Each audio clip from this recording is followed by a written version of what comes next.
자, 오늘 시간에는 마음의 기가 막힐 때라는 찬양으로 하나님의 말씀 증거하도록 하겠습니다. 지금 에스라서 강해 설교를 하고 있습니다. 지난 주일 설교 기억나시나요? 사람이 보통 어떤 큰 문제를 직면하게 되면 그 문제를 처음부터 받아들이질 잘 못합니다.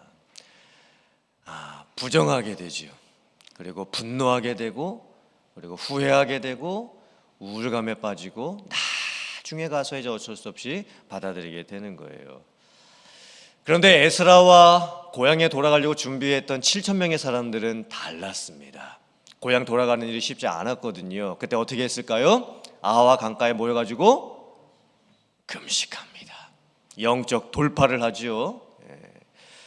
절체절명의 순간이면 뭐 해야 된다고요? 전적 의존을 하는 거예요. 그래서 하나님께 다 맡깁니다. 왕의 도움도 구하지 않았습니다. 그때 하나님께서 어떻게 해주셨을까요? 하나님의 선하신 손에 도움을 주셔서 그 에스라와 하나님의 백성들이 고향으로 4개월에 걸쳐가지고 안전하게 무사하게 결국은 돌아가게 됩니다. 자, 이제 문제가 다 해결이 됐지요. 그런데 또 문제가 생겼습니다. 이번에는 또 어떤 문제가 생겼느냐?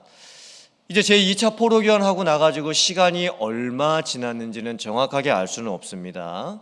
이제 에스라 8장 끝나고 에스라 9장이 이제 시작이 되는데, 고향에 돌아왔던 사람들이 절대 해서는 안 된 일을 하고 말았습니다. 하나님의 백성들이 고향에 돌아와서 그 이스라엘 나라 주변에 살고 있었던 하나님을 믿지 않는 우상 숭배를 하고 있는, 하나님을 대적했던 이방 민족들의 가증한 일을 본받기 시작을 합니다. 그들의 문화를 받아들이기 시작을 하고 그들과 어울리기 시작을 하고 급기야 그들의 신을 믿기 시작을 하고 또 결혼까지 하게 됩니다. 그러면서 하나님을 믿는 하나님의 백성들과 하나님을 믿지 않는 이방 민족들이 서로 섞여버리는 이런 일이 벌어지게 된 거예요. 사실 하나님께서 옛적부터 이 말씀을 계속 하셨습니다. 출애굽하고 가나안 땅에 들어가게 되면 가나안 땅에 이미 있었던 그 민족들을 절대 본받지 말아라. 그들의 문화를 절대 받아들이지 말아라. 그 백성들, 여인들이 하고 있었던 귀걸이, 목걸이 그런 거 따라서 하지 말아라. 그들이 섬기고 있었던 이방신들을 절대 섬기지 말아라. 하나님께서 신신당부를 하셨습니다. 근데 하나님의 백성들이 결국 어떻게 될까요? 하나님의 백성들은 지금 애굽에서 440년 동안이나 종살이, 노예로 살았습니다. 그리고 광야에서 이제 40년 동안 그 힘든 고생을 하면서 살았지요. 근데 가나안 땅에 들어가 보니까요, 이건 가나안 사람들의 문화가 완전 별천지입니다. 가나안 땅 사람들은 상당한 도시 문화를 형성하고 있었죠. 또 먹고 마시고 놀고 뭐 유흥, 쾌락, 뭐 귀걸이, 목걸이, 뭐 볼 거, 뭐 갈대, 뭐 이런 게 너무나 많았습니다. 그때 하나님의 백성들이 마음을 다 뺏기죠. 자기들의 정체성도 다 잊어버립니다. 그리고 하나님의 백성들이, 이 젊은 남자들, 여인들이 이 가나안 땅의 젊은 사람들에게 마음도 몸도 다 뺏겨 있는 거예요. 그리고 나서 그 이후 시대에 사사시대가 시작이 되면서 300년 동안 영적인 암흑기가 되고 맙니다. 이제 왕정시대가 되었죠. 솔로몬 왕 때는요, 솔로몬 왕이 주변 나라들하고 정략 결혼을 하게 되면서 이제 수많은 왕비들하고 이제 결혼을 하거든요. 그런데 그 왕비들이 섬기고 있었던 우상들을 다 받아들입니다. 나중에 아합 왕은 어떻게까지 했을까요? 바알과 아세라를 섬기고 있었던 그 이세벨을 아내로 맞이하게 되면서 온 나라가 바알 우상 숭배에 빠져버리고 맙니다. 그것 때문에 하나님의 백성들이 바벨론 포로로 끌려가죠. 하나님이 심판하신 거예요. 나라가 다 망해버렸어요. 그리고 바벨론에서 포로 70년 생활하죠. 그리고 하나님이 그래도 은혜를 베풀어 주셨어요. 하나님의 백성들을 잊지 않으셨어요. 그리고 이제 포로로 귀환하게 하십니다. 처음에 돌아와 가지고 성전 다 지었어요. 그리고 이번에는 이제 제2차 포로 귀환을 했어요. 150년 만에 고향 돌아간 거예요. 지금 지난 주일날 그 아와 강가에서 금식하면서 고향에 돌아가 가지고 신앙의 부흥을 일으키겠다고 에스라와 하나님의 백성들이 돌아왔잖아요. 150년 만에 귀환이었어요. 그러면 정신을 차리고 정말 우리가 다시 살아야 되겠다, 믿음으로 다시 깨어나야 되겠다, 이렇게 했어야 됐는데 하나님의 백성들이 어떻게 했다고요? 고향에 돌아오더니 시간이 얼마 지나자 주변에 있었던 가나안 민족들과 왕래를 하기 시작을 하고 그들의 문화를 본받기 시작을 하고 결혼을 하기 시작을 하고 이방신까지 섬기게 되는 일이에요. 근데 더 안타까웠던 일은요, 이 일을 제사장들, 레위인들, 영적 지도자들이죠, 그리고 방백들, 어쩌면 행정적인 지도자들의 리더들, 이 사람들이 앞장서 가지고 그런 일들을 하고 말았습니다. 이 상황을 에스라가 보면서 마음이 어땠을까요? 오늘 성경 말씀을 보면 기가 막혀 앉으니, 기가 막혀 있으니, 이 표현이 지금 2번이나 나오고 있습니다. 기가 막힌다라는 게 이게 무슨 의미일까요? 히브리어의 표현은 황량하다, 망연자실하다, 꼼짝하지 못하겠다, 즉 너무나 마음이 허탈한 거예요. 너무나 마음이 괴로운 겁니다.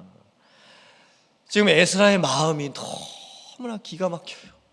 이 주변에서 지금 벌어지고 있는 상황을 보니까 이 마음에 너무너무 기가 막힌 거예요. 어떻게 해야 될지를 모르는 상황이 되고 말았습니다. 그때 에스라가 이렇게 기가 막힌 상황에서 그 문제를 어떻게 해결하기 시작을 할까요? 속옷과 겉옷을 찢습니다. 그리고 무릎을 꿇고 하나님을 향해서 손을 들고 기도를 하기 시작을 합니다. 그 기도의 내용이 뭐였을까요? 하나님, 제가 부끄럽고 낯이 뜨거워서 감히 하나님 앞에 하나님의 얼굴을 보지 못하겠습니다. 우리의 죄악이 너무나 크고 무거워가지고 하늘에 그 죄가 미치고 있습니다. 우리의 조상, 그 옛적 때부터 하나님께서 저희들에게 말씀하시기를 신신당부하시면서 이방 민족들과 왕래하지 말고 그들의 문화를 받아들이지도 말고 그들과 결혼도 하지 말고 그들의 신을 받아들이지 말라고 그렇게 말씀하셨는데도 우리가 그것을 그 옛적부터 지금까지 계속 하고 있습니다. 그럼에도 불구하고 하나님께서 은혜를 베풀어 주시고 우리들을 잊지 않으셔가지고 그때마다 우리를 다시 회복시켜 주셨고 이제 페르시아에서 다시 고향에 돌아와가지고 성전까지 다 짓고 이제 하나님의 말씀 앞에 다시 서야 될 이런 상황에서조차도 우리가 그 옛적 조상들의 그때부터 했던 죄를 지금까지도 우리가 하고 있으니 하나님, 제가 하나님 앞에서 무슨 말을 더 할 수가 있겠습니까? 지금 에스라가 이렇게 지금 하나님 앞에 기가 막힌 상황에서 기도를 하고 있습니다. 이 에스라의 기도의 모습을 잘 보면요, 참 특별한 모습이 있습니다. 지금 잘 보세요. 지금 상황적으로는 기가 막힌 상황이에요. 환경적으로도 기가 막힌 상황이지요. 모든 눈앞에 돌아가는 상황들이 다 기가 막혀 있는 상황이에요. 근데 에스라는요, 그 기가 막힌 상황에서 먼저 뭘 할까요? 자기를 돌아봅니다. 자기 자신을 먼저 돌아봅니다. 그리고 자기 자신을 하나님 앞에 세웁니다. 기가 막힌 상황에서 뭐 사람들 찾아가가지고 하고 싶은 말 너무나 많았겠지요. 그런데 에스라는요, 먼저 뭘 했냐면 자기 자신을 먼저 돌아봐요. 이 상황에서 내가 해야 될 것이 무엇인가? 에스라도 마음은 괴로웠겠죠. 답답했겠죠. 막 힘들었겠죠. 기가 막힌 상황이에요. 그런데 다른 것 하지 않고 먼저 하나님 앞에서 자기를 돌아봅니다. 남 탓하는 것도 아니었어요. 자기를 먼저 돌아봅니다. 그리고는 하나님 앞에서 자기의 잘못이 무엇인지를 돌아보고 회개하기 시작을 하는 거예요. 그리고 이제는 자기 죄뿐만이 아니라 하나님의 백성들을 대신해서 에스라가 하나님 앞에서 하나님의 백성들의 죄를 하나님 앞에 고하기 시작을 합니다. 자기 자신들의 진짜 모습을 하나님 앞에 내놓기 시작을 하는 거지요. 그렇게 기가 막힌 상황에서 에스라가 보여줬던 모습은요, 하나님 앞에 서서 자기를 돌아보는 것, 하나님 앞에 서서 하나님의 백성들의 모습을 돌아보는 거였어요. 거기서부터 이제 영적인 회복이 시작이 되는 거죠. 우리들도 똑같은 것 같습니다. 우리가 우리 인생을 살 때 너무나 큰 일을 당하고 너무나 답답한 일을 겪을 때 우리도 뭐라고 얘기하죠? 뭐가 막힌다고요? 참 기가 막힌다, 기가 막힌다. 이 기가 막힌다는 표현은요, 말문이 막히고 마음이 막히고 생각이 막히고 행동이 막혀가지고 너무 답답해가지고 뭘 어떻게 해야 될지 모른다는 표현이에요. 한의학에서도 기가 막힌다는 표현을 쓰죠. 이 정신적 충격이 크고 이 마음의 충격이 크면 그게 온 몸으로 전달이 됩니다. 그래서 이 몸에 이 보이지 않는 기가 돌아야 되는데 그 기가 다 막혔다라는 거예요. 여러분, 이 몸에 기가 막히면 어떻게 될까요? 여기저기서 문제가 생기기 시작을 하죠. 소화가 안 되기 시작을 하면서 이제 마비까지 올 수도 있고 잠을 잘 못 자기도 하게 됩니다. 기가 막히면 안 되는 거예요. 우리가 또 억장이 무너진다는 표현을 쓰죠. 여러분, 억장이 무너진다는 게 이게 무슨 의미일까요? 여러분, 억장이라고 하는 것은요, 억장지성의 준말입니다. 즉 억장이나 되는 높이의 성, 그게 무너진다는 뜻이에요. 근데 한 장이 어느 정도 길이냐면 약 3m입니다. 그럼 억장은 몇 미터겠습니까? 계산이 안 됩니다. 3m가 어깨가 있는 게 억장이에요. 그 억장의 높이의 성이 무너져 버린 거예요. 이게 무슨 뜻일까요? 어떤 일에 충격을 너무나 받아가지고 힘이 다 빠져버린 거예요. 다 지금 가슴이 무너져 내려 있어요. 종종 부모님들이 자녀들을 키울 때 그 애지중지하면서 키웠던 그 자녀들이 가끔씩 부모님들의 마음을 몰라주고 다른 일을 막 하게 될 때가 있죠. 그때 이 부모님의 심정이 막 억장이 무너지는 거예요. 그 세상을 살면서 정말 내가 사랑했던 그 사람이 나에게 상처를 주거나 또 내가 그렇게 공을 들였던 일들이 잘 안 될 때, 그때 억장이 무너지게 되는 거예요.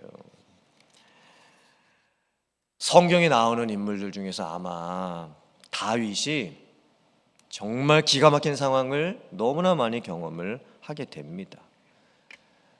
다윗이 왕이 되기 전에 사울 왕으로부터 미움을 받지요. 그래서 거의 10년을 도망을 다녀야 했습니다. 동굴에 들어가 가지고 숨어서 지내야 되기도 했습니다. 왕이 되고 나서는 수많은 적들과 싸워야만 했습니다. 수많은 전쟁을 치러야만 했습니다. 다윗 왕 주변에 다윗 왕을 죽이겠다고 덤벼드는 적들이 너무나 많았습니다. 다윗이 또 밧세바와 간음 사건을 지으면서 엄청난 영적인 위기를 맞이하게 되지요. 또 인생 말년에는 자식들 때문에 고생을 참 많이 하게 됩니다. 다윗 왕의 아들들이 아버지를 배반을 하고 자기가 왕이 되겠다는 거예요. 그리고 반역을 일으킵니다. 다윗 왕이 왕궁을 피해서 도망을 가야 됐었죠. 그때 또 대적들이 나타나가지고 다윗 왕에게 돌까지 던집니다. 그리고 악담을 퍼부어대기 시작을 합니다. 다윗 왕에게는요, 그 인생의 순간마다 정말 기가 막힌 순간들이 너무나 많았어요. 정말 억장이 무너져도 몇 억장이 무너지는 그런 순간들이 너무나 많았습니다. 그때 다윗이 어떻게 했을까요? 화면 보시고 시편 40편 1절 이하의 말씀 같이 한번 봉독해 보겠습니다. 시작.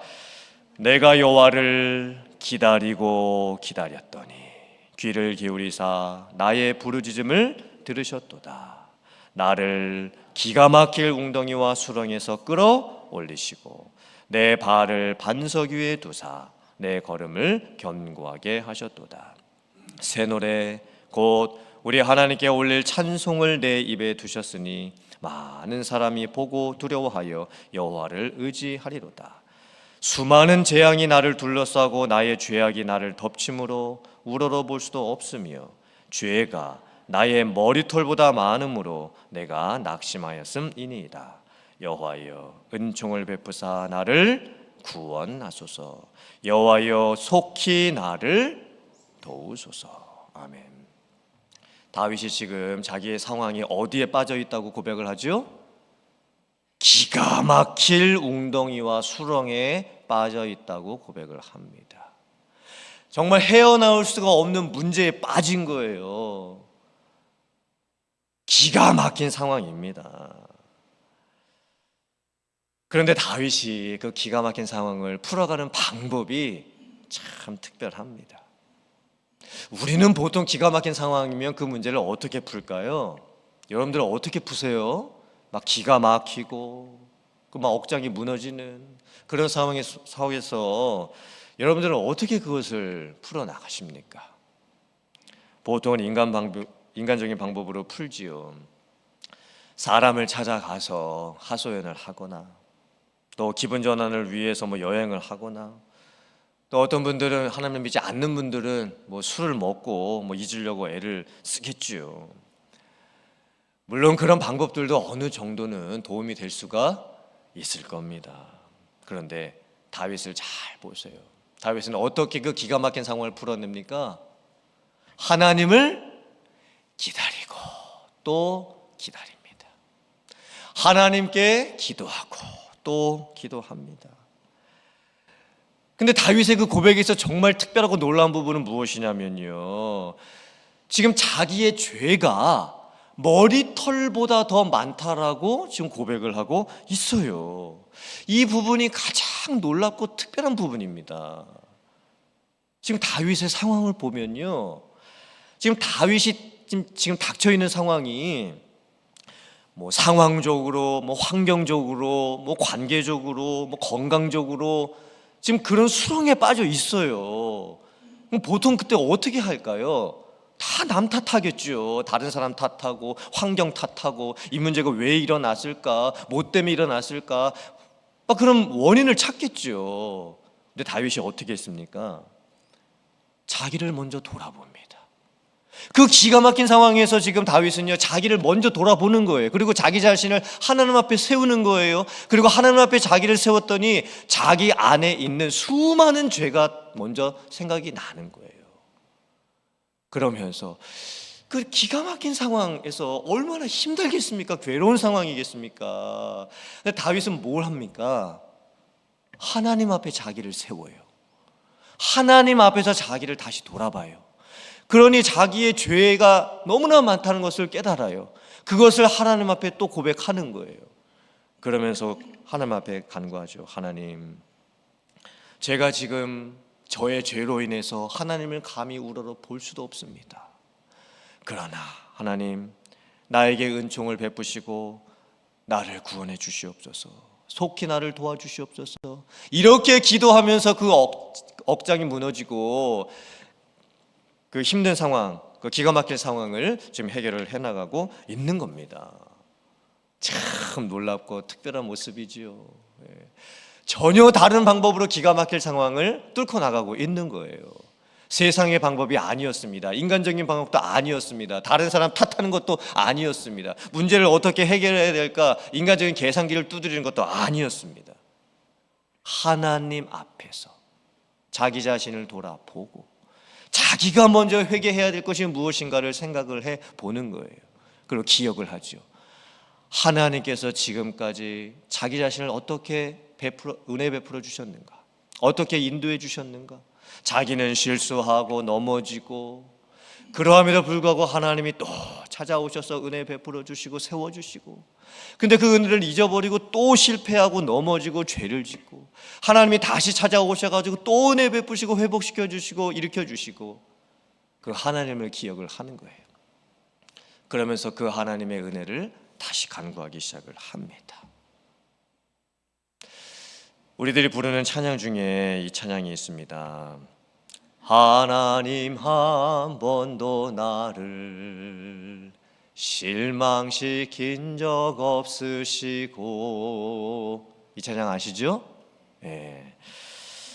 이 찬양을 누가 지으셨냐면 최용덕 집사님이 지으셨습니다. 이제는 여러 복음성가 작곡자가 되셨고 찬양 인도자가 되셔서 이제 최용덕 간사님 이렇게 부르죠. 최용덕 간사님의 어린 딸이 있으셨었는데 그 딸이 10살 때 뇌종양에 걸리게 됩니다. 10살 된 딸이 뇌종양에 걸렸어요. 여러 번 수술도 하고 또 위기 상황을 넘기게 되었습니다. 힘든 투병 생활을 이제 하게 되었습니다. 그리고 이제 결국은 이제 어떻게 되었냐면 하나님께서 기적같이 살려주신 게 아니었어요. 그 어린 딸이 10살 된 딸이 6년 동안 투병 생활을 하다가 결국은 16살에 하늘나라에 먼저 가게 됩니다. 그리고 그때 이 찬양을 지으신 거예요. 그 어린 딸, 10살밖에 되지 않은 딸이 뇌종양에 걸려가지고 6년 동안 투병하는 모습을 보고 나중에는 결국 그 딸이 죽어서 먼저 천국에 갔을 때 아버지로서 그 마음이 어떻겠습니까? 기가 막히겠죠. 억장이 무너지겠죠. 실망이 되고 낙심이 되고 수렁에 빠진 것 같은 그런 상황일 겁니다. 그런데 지금 어떻게 지금 최용덕 간사님이 신앙을 고백합니까? 하나님 한 번도 나를 실망시키신 적이 없으시다. 이게 지금 상황적으로 말이 안 되는 상황이죠. 2절에 가서는요 더 놀라운 고백입니다.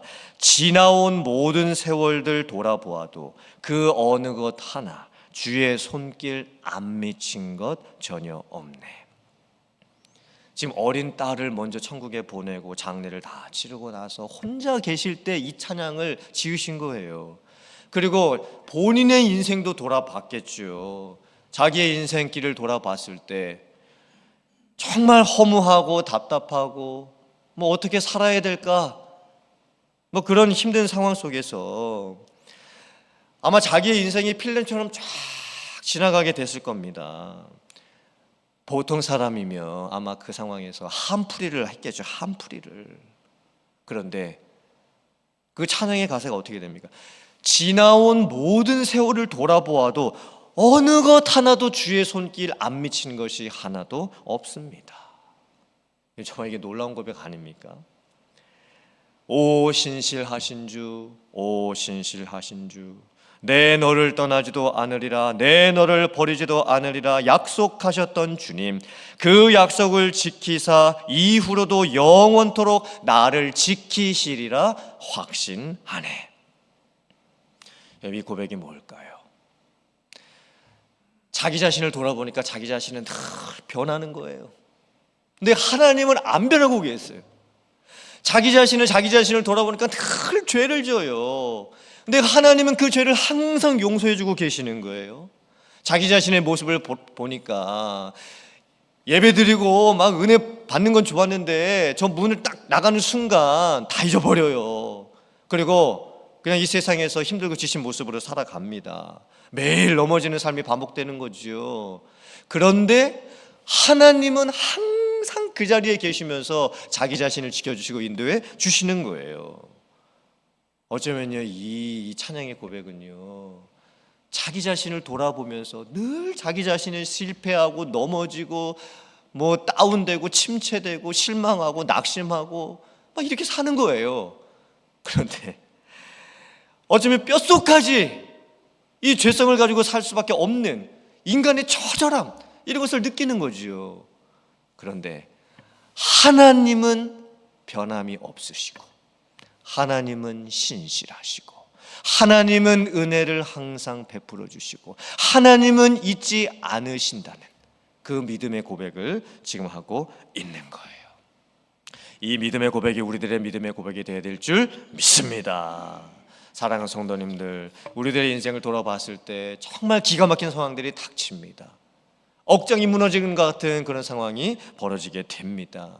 그때 우리는 먼저 내 자신을 돌아볼 수 있어야 돼요. 다른 것 말고 내 자신을 먼저 돌아볼 수 있어야 돼요. 그리고 내 자신을 하나님 앞에 세워야죠. 그리고 그 하나님 앞에 내가 섰을 때 하나님이 나에게 먼저 뭐라고 말씀하시는지 우리는 내 자신의 모습을 돌아볼 수 있어야 됩니다. 그때 우리는 고백이 나오지요. 하나님, 저는 죄인입니다. 하나님, 저는 지금까지 인생을 살면서 하나님의 말씀에 그렇게 불순종한 적이 너무나 많았습니다. 지금 에스라의 모습을 딱 보세요. 똑같습니다. 다윗의 모습 보세요. 똑같습니다. 하나님 앞에 기가 막힌 상황에서 자기 자신을 돌아보고 하나님의 은혜를 다시 기억해보고 그 은혜에 반응하지 못하면서 살고 있는 어쩔 수 없는 내 자신의 연약함을 다시 또 고백하고 그리고 주시는 은혜를 받아서 다시 일어서게 되는 거예요. 이런 은혜와 역사가 여러분들에게 있을 수 있기를 주님의 이름으로 축원합니다. 우리는요, 어쩔 수 없어요. 우리의 인생은 어떻게 할 수가 없습니다. 나답지 못한 모습, 이것은 아마 우리가 죽는 날까지 계속 반복이 될 겁니다. 그런데 우리는 그때 하나님 앞에 나아갈 수 있어야 됩니다. 하나님은 신실하십니다. 하나님은 변함 없으십니다. 하나님은 항상 우리를 지켜주십니다. 하나님은 우리의 기도에 항상 응답해 주십니다. 더 놀라운 방법으로 우리가 알 수도 없는, 우리가 기대한 것보다 더 특별하고 놀라운 응답의 역사를 우리에게 나타내 주십니다. 이러한 믿음 안에서 회복이 될 수 있는 여러분들 되실 수 있기를 주님의 이름으로 축복합니다. 마음에 기가 막히고 억장이 무너지는 그 상황 가운데에서 다른 것들을 바라보지 마세요. 내 자신을 먼저 돌아보고 내 자신을 하나님 앞에 세우고 하나님을 바라볼 수 있는 여러분들 되시기를 간절히 바랍니다. 그때 하나님께서 여러분들의 인생에 다시 은혜를 베풀어 주시고 다시 회복을 허락하여 주시고 그 기가 막힌 상황을 정말 하나님께서 놀랍도록 변화시켜 주실 것을 믿고 나아갈 수 있는 여러분들 다 되실 수 있기를 주님의 이름으로 축원합니다. 아멘. 기도하겠습니다.